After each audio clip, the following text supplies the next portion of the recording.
فوجی عدالتوں میں سویلین کے ٹرائل کے خلاف درخواستوں پر سپریم کورٹ میں آج سماعت۔ چیف جسٹس عمر عطا بندیال کی سربراہی میں 9 رکنی بینچ کے روبرو سماعت۔ چیف جسٹس نے اس بار جسٹس قاضی فائز عیسیٰ کو بھی بینچ کا حصہ بنایا ہے۔ سابق چیف جسٹس جواد ایس خواجہ، سینئر وکیل اعتزاز احسن، کرامت علی اور چیئرمین تحریک انصاف عمران خان نے درخواستیں دائر کر رکھی ہیں۔ درخواست گزاروں نے فوجی عدالتوں میں سویلینز کے ٹرائل کو غیر آئینی قرار دینے کی استدعا کی ہے۔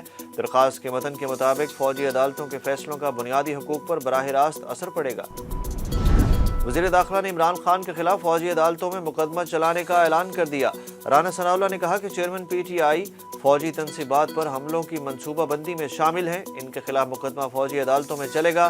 سویلینز کے مقدمات فوجی عدالتوں میں نہیں چلنے چاہیے، مگر فوجی تنصیبات میں داخل ہونے والوں کا ٹرائل فوجی عدالتوں میں ہی ہوگا۔ سانحہ 9 مئی میں ملوث حاضر سروس فوجی افسران کے خلاف بھی تحقیقات جاری ہیں۔ حاضر سروس ریٹائرڈ افراد کے خلاف تحقیقات منطقی انجام تک پہنچ چکی ہیں۔ انہوں نے کہا کہ غیر جمہوری قوتوں کی سیاست میں مداخلت روکنے پر نواز شریف نے بہت سختیاں برداشت کی۔ موجودہ عسکری قیادت کو احساس ہے کہ ان سے پہلے لوگوں نے غلطیاں کی ہیں۔ لیا اراضی اسکینڈل میں اینٹی کرپشن نے چیئرمین پی ٹی آئی کو تیسری بار طلب کر لیا۔ ترجمان اینٹی کرپشن کا کہنا ہے کہ چیئرمین پی ٹی آئی کو پیش ہونے کے لیے آخری موقع دیا گیا ہے۔ اگر آج پیش نہ ہوئے تو قانون کے مطابق کارروائی عمل میں لائی جائے گی۔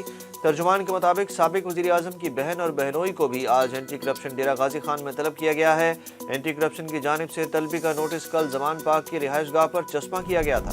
توہین الیکشن کمیشن کیس میں عدالت نے حتمی فیصلہ جاری کرنے سے روک دیا۔ سابق وفاقی وزیر فواد چودھری کی درخواست پر اسلام آباد ہائی کورٹ نے الیکشن کمیشن کو توہین الیکشن کمیشن کیس کا حتمی فیصلہ جاری کرنے سے روکا۔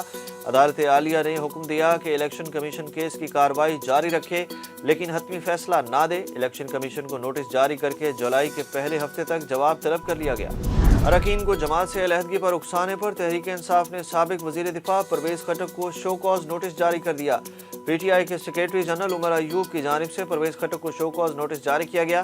پی ٹی آئی نے پرویز خٹک کے خلاف جماعتی سطح پر کارروائی کا آغاز کر دیا۔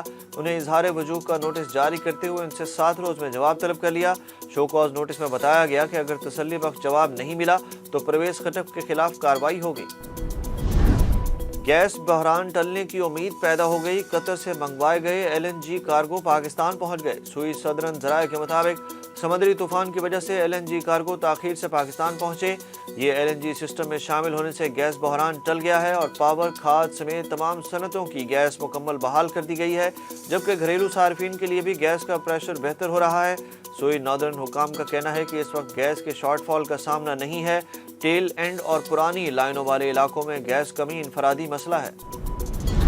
بحر اوقیانوس میں لاپتہ آبدوز میں سوار افراد کے بچنے کے آثار ختم ہونے لگے۔ چند گھنٹوں میں آکسیجن ختم ہونے کے خدشات پر تلاش تیز کر دی گئی۔ ماہرین کا کہنا ہے کہ ٹائٹینک کے ملبے کا نظارہ کرنے سمندر کی تہہ میں جانے والوں کے بچنے کا امکان 1% سے بھی کم ہے۔ لاپتہ ہونے والی سیاحتی آبدوز ٹائٹن میں پاکستانی تاجر شہزادہ داؤد اور ان کے بیٹے، برطانوی تاجر اور فرانسیسی غوطہ خور سمیت 5 افراد سوار ہیں۔ سعودی عرب نے غیر قانونی طور پر حج ادا کرنے والوں کے لیے قید کی سزا اور جرمانے کا اعلان کر دیا۔ سعودی محکمہ پاسپورٹ کے مطابق غیر قانونی طور پر مشاعر مقدسہ میں داخل ہونے والوں کو 6 ماہ قید اور 50,000 ریال جرمانہ ہوگا۔ ٹرانسپورٹ کی سہولت فراہم کرنے والوں کے خلاف بھی کارروائی کی جائے گی، جبکہ اقامہ ہولڈرز کو قید کی سزا کاٹنے اور جرمانہ ادا کرنے کے بعد ملک بدر بھی کیا جائے گا۔ مکہ مکرمہ کی تمام داخلی چیک پوسٹوں پر نگرانی کا عمل سخت کر دیا گیا۔ سورج آگ برسانے لگا، شدید گرمی سے شہریوں کا برا حال۔ آئندہ دنوں میں بھی بارشیں نہ ٹھنڈی ہوا کے جھونکے، محکمہ موسمیات نے خبردار کر دیا۔ محکمہ موسمیات کے مطابق آج ملک کے بیشتر علاقوں میں موسم شدید گرم اور مرطوب رہے گا۔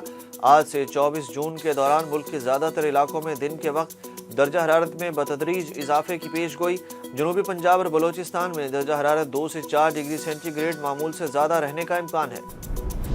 پاکستان کے احسن رمضان نے انڈر 21 سنوکر چیمپئن شپ میں تاریخ رقم کر دی۔ احسن رمضان نے فائنل میں ایران کے میلاد پورالی کو 5 کے مقابلے میں 2 سیٹ سے شکست دی۔ احسن رمضان نے چیمپئن شپ کے سیمی فائنل میں بھی ایران کے تیرداد آزاد پوری کو شکست دی تھی۔ بھارتی کھلاڑی کے خلاف فتح کے بعد احسن رمضان نے سیمی فائنل کے لیے کوالیفائی کیا تھا۔